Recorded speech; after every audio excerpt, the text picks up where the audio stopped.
But meanwhile, ask questions, anything you want to know about grass-fed carrot finish. We were talking about 70-30 ground beef and how it would be the perfect thing to have for your smash burgers recipe as well, and it's just super delicious.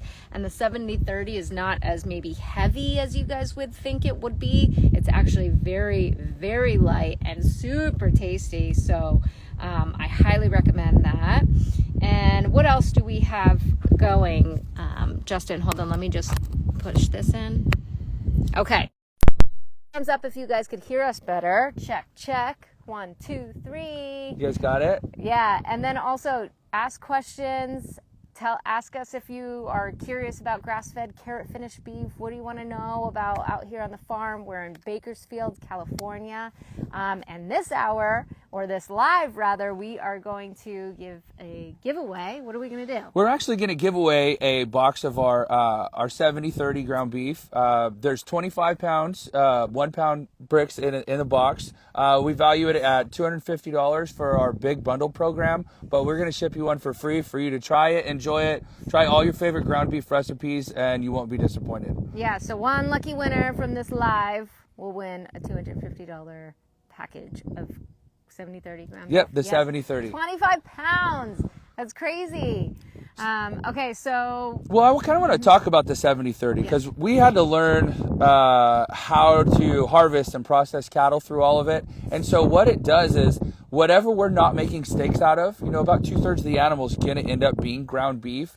But it's all kind of a single source ground beef program where a lot of the conventional beef, they have 50-50 and they bring in trim from other countries and you don't know how many cows are in a bite of your burger. 1,000 cows in your burger. So if you're picking up ground beef at the grocery store, you literally it does not come from one, I'll say that. So this is all Santa Carota, small batches, comes from our ranch. And, when Lindsay talks about using nose to tail, it is nose to tail because whatever we're not making steaks out of, everything gets put into our ground beef and it blends about 70-30. There's skirt steak in there, there's short rib in there, and it's all put together for one delicious bite, but it's all from a single source, which is from our ranch here at Santa Carota. Yeah, exactly, a single source, which is just super important. And then also, we talked about smash burgers, how we're going to be cooking those tomorrow. I know maybe some of you guys didn't hear us, but we have a friend of his who also happens to be a chef who's going to show us how smash burgers are really done. How many calories in this do we know? No, I got to look at the nutrition label. Yeah. I do know that, so on a 4-ounce serving, 80% of your daily B12 is in that. So it's very high in B12. Depends on the size of the smash burger itself. So tomorrow when we make our burgers, we'll have all the nutrition facts per size for you. Mm-hmm. And where do you get it? What it's called? This is Santa Carota Beef, grass-fed carrot finish. You can find that in the link in my bio under my favorites, and you'll also find yourself a nice little discount code using Bay10. Some grocery stores grind their own. Ours does. They get carcasses in. I don't know what that means. Well, that's good. You know what? It means you're shopping at the right store if they're bringing in whole carcasses, being able to process the whole thing. That's essentially what we're doing on 35 head batches, one semi-load at a time. That way our traceability's there. You know exactly what you're getting. We know exactly what cows went into each batch. And it keeps our eye on quality and the consistency all the way through. Great, yeah, and it's good to always ask your local grocery store too, just so that you can be more intentional with if that's what you want. I mean, if you don't care, that's fine too. But just kind of knowing exactly where they come from too is really helpful. And I love just sourcing my meat from places that I know exactly where it's come from, and then I know obviously land and the animals are well cared for. So that makes it really, really special too every time that I take a bite out of. Oh yeah, well I think knowing and trusting your rancher, knowing and trusting your butcher all the way through is the best way to go, because otherwise you don't know what's in there. Right. So much meat is imported and exported, blended together, and like you were talking about earlier, discount ground beef, you don't know how many cows are in one bite. Right. Lots of them, or from how many different countries. Yeah, it's scary because I feel like that is where amazing. We have your fajita meat. What else? What other kind of cuts do you you have? So actually one of our favorites, believe it or not, is the top sirloin. Like I was talking about earlier, our beef gets its moisture content from the muscle tissue, as opposed to like a Wagyu that would get it from the fat. So as they eat these carrots that are 85-90% water, it just fills that muscle, and it stretches it, makes it very tender. And so the top sirloin, I mean, it's going to eat like a fillet, but for a portion of the cost. Yeah, so what farm in Cali are we talking about here? Santa Carota Beef right here. This is in Bakersfield, California. And yeah, just like he was saying about the top sirloin, I did a side-by-side with another top sirloin, and this was definitely, it was not tough, it was juicy, it was amazing, and it was minimal effort in the kitchen. I mean, you don't need to be a chef, you just need to, sear it to your liking, essentially. I did mine medium rare, and it was outstanding. It was moist, it was yummy. You just slice it up, you put it on a cutting board, you have a party, or you can consume the whole thing, which is what I did. I didn't really share it, but. Yeah. Okay, so we had top sirloin. We have the fajita meat. So what I did last time was, I guess it's like really easy actually. Fajita meat would be a great one too for your kids, or for like a taco night or something like that you could just do like a quick sear with the meat, right? And absolutely. Then maybe toss some sour cream or avocado on there, and then I think last time I did it with like a tzatziki, with a little bit of yogurt sauce and cucumber, and just like rolled it in there, so it was really nice and like a creamy but meaty. We use it for steak bites. We've done it in like a cast iron, melted cheese on it. We do it for actual fajitas, stir fry. So as far as like the cuts of meat, it's a sirloin flap and skirt steak. So they're cut, mixed together. They're already ready for you. If it's something where you don't want to cut your own steak into strips, very handy, very easy to use on the go, and you can use anything from steak bites to fajitas to stir fry. Yeah, exactly. And I know that you're still in kind of the beginning stages in the market too, and so if there's anything that you guys want, maybe just jot it down in the comments below. I know I told him, I was like, definitely ancestral blend with liver and heart. Can you eat animal based with hemochromatosis? Yes, you can, but we could talk about that later. This is about Santa Carota Beef. And so not only that, we were talking about liver and heart. That would be really cool. And then also maybe like, what else were we saying? Well, we just launched our e-commerce online with about 10 or 12 items. Then we put some bundles together to help people who want to bulk buy, discount, those who are really animal-based kind of dependent, where this is where their money's going to go. We do have like the 70-30 box, like we were talking, for 10 pounds 25 pounds for $250 delivered. We have some great other bundles, but we're open too, because we own these cows live all the way through. We handle the harvesting and processing. That if there's something out there that your audience would love to see, like an ancestral blend, a bone broth, whatever it may be, we'd love to hear from it, because we want to give the consumers what they want just as much as we want to make a great product. Yeah, and I think tallow was also on the list too, and maybe like a beef sticks or a beef. The last time I tried beef bacon here, although they don't sell it right now, is super amazing. So hopefully that can. Oh yeah, coming soon. So yeah. We're in the works with a lot of different products, but we value all opinions before we go down the wrong path.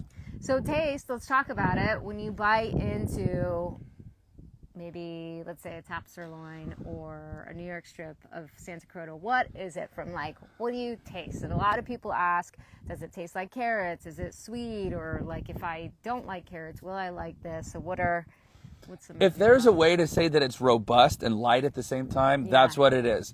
It tastes like, first time I ever ate it, it was like, wow, this is what beef used to taste like when I was a kid. It does taste like beef. It's also very light. Like I said, the moisture content in it is so high that it does have that light kind of berry flavor when it pops in your mouth. And less chews. Sometimes you get into real tough and grainy meat. No, this is something that's going to be really light and very enjoyable to eat. You're not going to be able to put it down. Sometimes I make myself a steak and I end up making a second one too, because I can't get enough of it. I still feel great, and it just eats so light. Even the ribeye. If you like the fat part of a ribeye, you're going to love this, because it it's just so light and marshmallowy, that really light viscosity of it. If it was a wine, if corn-fed was like a Merlot, this is going to be a Pinot, like a really light eating experience. Mm-hmm. Yeah, and I think actually not the last time, but the time before that I did come by and I found your ranch. I think it was the first time, that I was trying the ground beef, and I brought it over to my friend's place, and I was like, "You want to try this with me? Like, let's try it." So I put it in a skillet and just cooked it like, just ground beef, as if whatever, it wasn't in any patty or anything like that. And I just remember her like trying it too, and she just like, as soon as she put it in a spoon in her mouth, she's like, "Oh my God!" And I'm like, "I know, this is great." So it was just that initial like, I don't know what you're expecting when like you're about to eat like something different or like eating different ground beef, but it was just like a very shocked, like, wow. I think it's like the light that, like a very light eating experience, like people would look for, like they're trying to find in turkey, but they don't really find. But it's not dry. The moisture isn't that greasy, but it's very light. And like I feel good afterwards too. I actually feel it in my skin after I eat ground beef. I feel like the B12 in it. I like the 70-30 blend because we talked about using all the parts of the animal go into it, as well as just all the good stuff. I think we cut so much out of an animal just because we're limited on what cuts the grocery store have. The 70-30 actually brings a lot of that back to us. Yeah, and nose to tail. So you're eating, the nose to tail, which is really, really nice. And I think it's kind of underrated from a health perspective as well as even, a taste perspective too. I know somebody was asking too, mainly feeds on grass from and finish with carrots. So do you want to tell us a little bit about the feed? I know like in the open pastures, like free to roam, free to graze, there's also carrots get dumped here too, so that they can eat a little carrots, eat a little grass, and then you finish them on. So if a cow's going to eat like 15 pounds of grain, say, well, a carrot, if it's 90% water, to get that same 10 pounds of dry matter, it's got to eat 10 times that. So 150 pounds a day of the carrots, and they absolutely love it. So we get fresh daily deliveries of carrots. Now, the carrots we source are, look, we're in Bakersfield. This is home of the baby carrot. So the tips, the tops, the pieces during the production process, the ugly carrots. We like to think that we're upcycling this product. Even the grass hay that we feed alongside this carrots are grown with wastewater from the big carrot companies. And so as we kind of build this big closed loop, sustainable circle with the food waste, it really allows us to watch and see what the cows do. So we get fresh daily deliveries of carrots in parts of the pasture. We have grass hay available, salt when their body tells them they need salt, and then like a vitamin lick supplement. And so we really let their bodies tell them what they need. We're not force feeding any just one straight ration. When the cows want the carrots, it's like candy to them. They love it. When their body tells them, hey, I need a little bit of hay in me because I'm a ruminant animal, they'll go ahead and eat the hay. The salt, they absolutely love the salt with it. And so that's what I think holds the moisture into the muscle and gives it that great eating experience. Oh, it seems like somebody's eating the ground beef tonight for dinner. And so for those of you who just joined, Santa Carota Beef. I know you guys were asking what farm and where. Santa Carota Beef, Bakersfield, California. So do you want to talk about what about vaccines? What do you guys do? Oh gosh, man, that's a big hot topic. Just throw that out there. Right. No, you know what? We actually have to do minimum. Black leg is something that is very standard for ranchers at early age of a calf's life to vaccinate with, and then that's it. I think the feedlots are really what are chasing that vaccination program because the cattle are so confined together that they need to have that. We don't because we're such a free range concept. The cattle are pretty much healthy. They're spread out. They get to spend most of their life on green grass, big fields. Right. So cow gets to be a cow, and the longer they get to do that, which is forever here, then the less likely they are to become sick. Yeah, no antibiotics, no pesticides. No, we really don't need them. We do feed a little bit of garlic with our when they're younger in the fall. Yeah. So they'll get some of that garlic in their system, and it helps fight off. They'll roll in it a lot too. Yeah. It fights off a lot of the flies, the ticks, or whatever they're around. So we don't really have to push the pesticides. The antibiotics, not so much either. the big push for antibiotics years ago was that the high grain, the corn and stuff that was fed in the feedlots, it raised the pH in their stomach, and then it kind of became this E. coli factory. And and you and I have talked about like liver abscesses and contamination. Antibiotics would lower that, so that's why they started feeding that.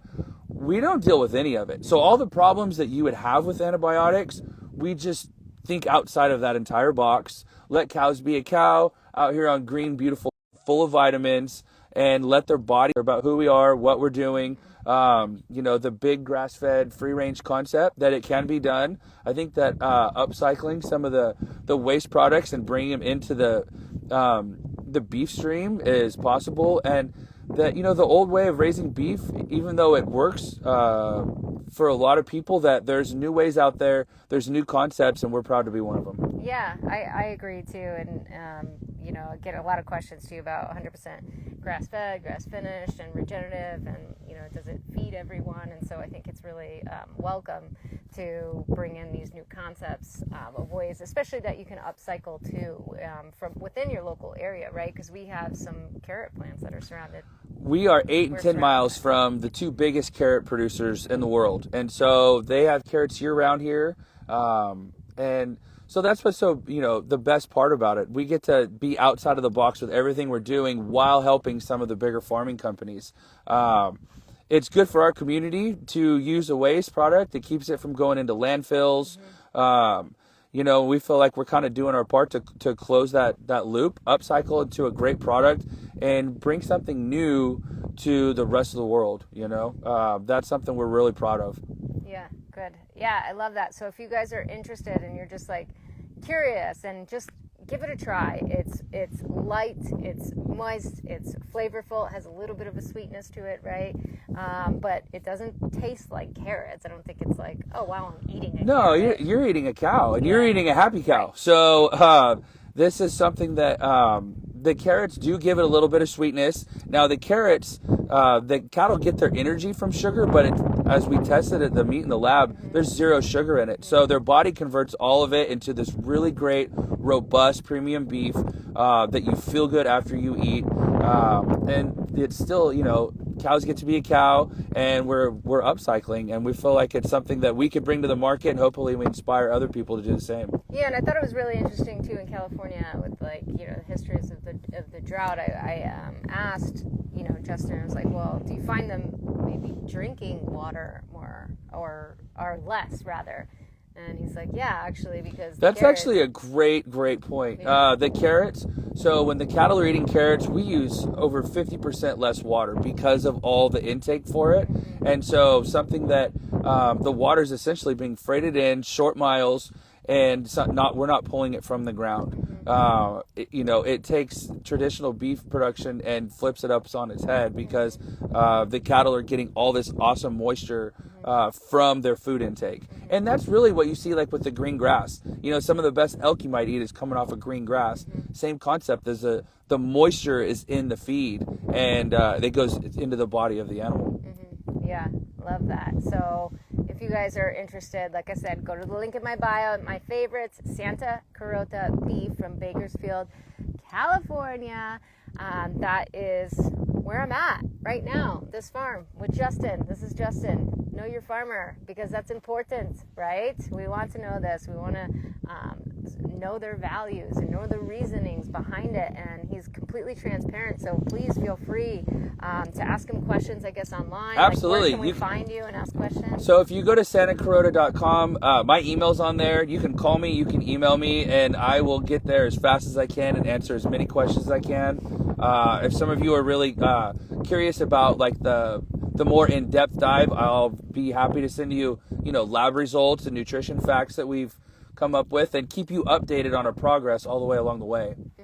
Yeah, awesome. Cool. So also we get to pick one lucky winner that wins 25 pounds of ground beef from Santa Carota, and so I will post that in my stories after this. But thank you guys so much for joining me. Thanks, Justin, for having me out on this farm. I can't wait for the rest of the trip. We're going to be cooking tomorrow. Smash burgers tomorrow. Smash 70-30 burgers. makes the best smash burgers. So. Oh, yeah. And then we're also going to be doing a New York strip. We're going to do a New York strip, and maybe we'll bring something else fun. Yeah, and we'll give you some tips of how to just cook a nice steak, right? And from a chef that's actually here in town. Him and his family own a Italian restaurant or deli. Yeah, absolutely. Exactly. And so we're going to do that, and then we're going to have an interview the next day so that we can take a little bit more of a deep dive. This was just kind of a little sneak peek into just everything Santa Carota and grass-fed carrot finished beef, and I'm just excited to chat.